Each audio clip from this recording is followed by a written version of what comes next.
It seems there's no end to the extreme weather on Canada's Atlantic coast. An unusual stormy winter in New Brunswick is being followed by a soaking wet spring. Snow and ice are melting, so rivers are overflowing. As Ross Lord reports, dozens of communities are now struggling to stay afloat financially.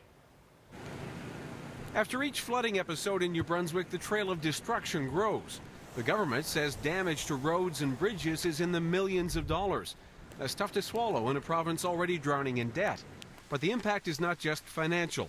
Along with washing out sections of road in dozens of communities, the flooding is eroding a sense of comfort for residents who are forced to take long detours between their jobs and homes.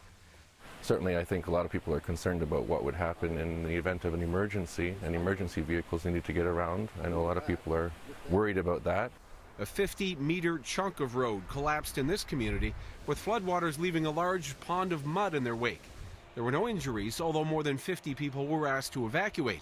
The washout means a hassle for Jane Tingley's physiotherapy clinic. A lot of our patients, we recommend that they come a couple times a week for their recovery, but because of the road closure, they're finding it hard to come around.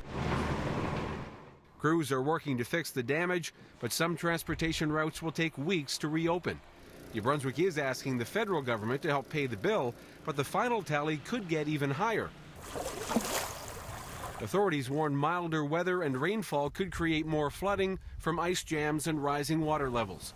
After a long winter and an already rough spring, they can only hope conditions don't get even worse. Ross Lord, Global News, Halifax.